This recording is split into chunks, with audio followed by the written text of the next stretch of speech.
Hello everyone. तो आज हम देखेंगे अपना लेक्चर 3। इससे पहले वाली 2 लेक्चर हमने करा दिया है। अगर आपने नहीं देखा है तो आप इस वीडियो के डिस्क्रिप्शन में लिंक डाल दूंगा, वहां से आप जाकर देख सकते हो। तो चलिए आज का हम लेक्चर देखते हैं। हमारा आज हम बात करेंगे कि HTML की हेडिंग्स क्या होती है। हेडिंग्स हमारा H1 to H6 क्या क्या होता है। तो चलिए हम देखते हैं यहाँ पर HTML हेडिंग्स। यहाँ पर जैसे व्हाट आर हेडिंग्स। हेडिंग्स हमारे क्या होता है, जैसे हम कोई भी जैसे हम कुछ भी कंटेंट प्रिंट कराते हैं इन HTML में लिखते हैं जो टैग्स के अंदर, जैसे H1 के अंदर लिखते हैं तो वो हमारा हेडिंग्स होता है जो कि वेब ब्राउज़र पे प्रिंट होता है। तो यहाँ पर हम आगे देख लेते हैं यहाँ पर हेडिंग्स होता क्या है। आगे हेडिंग वो टेक्स्ट होते हैं जो टाइटल या इम्पोर्टेंट सेक्शन के लिए यूज किया जाता है। यानी अगर हम किसी वेब पेज का बनाते हैं, कोई भी लाइक पोर्टफोलियो बनाते हैं कुछ भी ऐसा कुछ, तो उसमें हम हेडिंग्स देते हैं। तो उस हेडिंग्स को देने के लिए हमारा H1 यानी कि H1 to H6 यानी हेडिंग्स को देने के लिए यूज होता है। जैसे हेडिंग्स वो टेक्स्ट होते हैं जो टाइटल या इम्पोर्टेंट सेक्शन के लिए यूज किए जाते हैं। यानी कोई अगर इम्पोर्टेंट सेक्शन हो या फिर टाइटल हो तो इसलिए हम हेडिंग्स का यूज करते हैं। HTML में टोटल 6 टाइप के हेडिंग्स होते हैं। अगर कोई पूछे तो आप जैसे HTML में कितने टाइप्स के हेडिंग्स होते हैं, तो HTML में हमारा 6 टाइप्स का हेडिंग्स होता है। H1 to H6 यानी हेडिंग्स होता है हमारा। H1 सबसे बड़ा हेडिंग्स होता है। अगर हमें सबसे बड़ा हेडिंग्स देना है किसी वेब पेज में, तो यहाँ पर हम H1 के अंदर हम अपना कंटेंट लिखेंगे जो कि हमारा सबसे बड़ा हेडिंग्स होता है H1। उसके उसके बाद यहाँ पर H6 हमारा सबसे छोटा होता है हेडिंग्स। जैसे अगर हमें कुछ छोटा हेडिंग्स देना है तो हम H6 के अंदर उसे हम लिखेंगे तो हमारा सबसे छोटा हेडिंग्स हो जाएगा। जैसे हम एक कोड से समझते हैं। जैसे यहाँ पर हम जैसे हम यहाँ पर लिखते हैं कुछ जैसे ये हमने H1 के अंदर ये हमने लिखा है this is my second lecture. तो ये क्या हुआ कि ये हमारा हेडिंग्स सबसे बड़ा हेडिंग्स हो जाएगा। और यहाँ पर हम जैसे हम इसे H6 करते हैं, लाइक हमने इसे H6 कर दिया तो ये हमारा क्या होगा, सबसे छोटा हेडिंग्स। जैसे हम इसे रन करा के देख लेते हैं। ओपन इन लाइव सर्वर, यहाँ से हम ओपन करते हैं लाइव सर्वर। यहाँ से हम देखते हैं, यहाँ पर आप सभी देख सकते हैं ये हमारा बड़ा हेडिंग्स जैसे ये प्रिंट हो गया। यहाँ पर this is my second lecture. और ये हमारा H6 में जो हमने लिखा है वो हमारा कितना छोटा है, व्हाट इज योर नेम, ये क्या है कि हमारा सबसे छोटा हेडिंग्स होता है। जो आप सभी देख सकते हैं कितना छोटा प्रिंट हुआ है यहाँ पर। और सबसे बड़ा हेडिंग्स ये है हमारा। तो ठीक, आप सभी समझ गए होंगे। आगे हम देख लेते हैं। आगे क्या है कि हमारा वाई हेडिंग्स आर इम्पोर्टेंट। अब हम देखेंगे कि हेडिंग्स आखिर क्यों इम्पोर्टेंट होता है, हम क्यों यूज करते हैं HTML में। तो यहाँ पर क्या है कि वेब पेज को स्ट्रक्चर देते हैं। SEO गूगल सर्च के लिए बहुत इंपॉर्टेंट होता है। यूजर को कंटेंट समझने में ईजी होता है।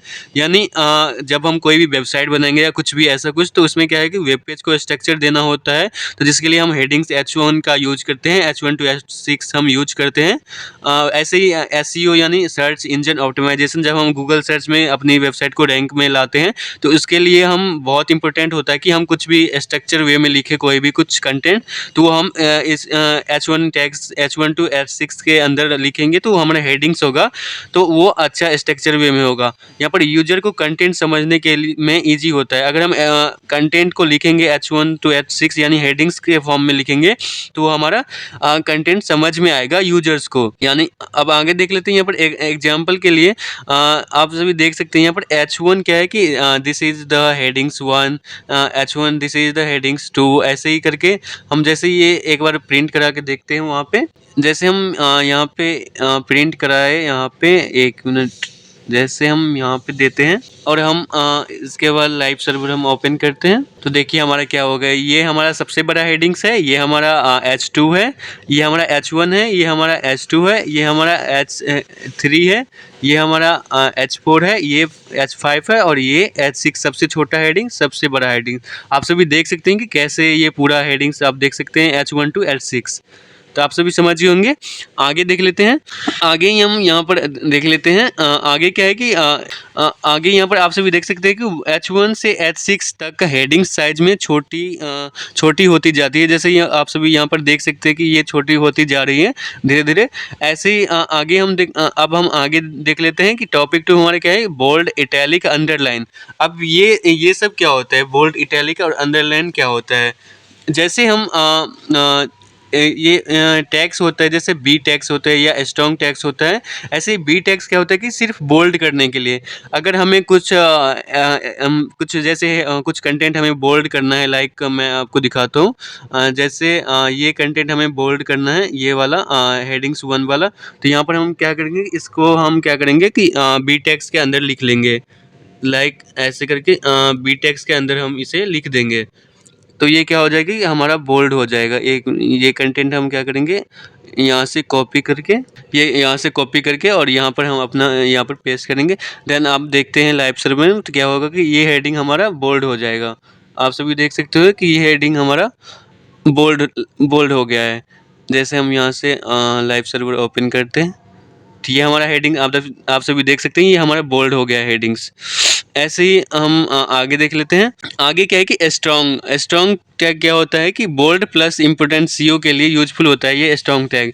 आगे एग्जांपल के लिए अगर हम पी टैग से दिस इज और हमें ये बोल्ड को बी टैग्स के अंदर ऐसे लिखेंगे तो ये हमारा बोल्ड क्या होगा कि ये बोल्ड हो जाएगा, गाढ़ा हो जाएगा थोड़ा, और ये सब ऐसे ही रहेगा टेक्स्ट।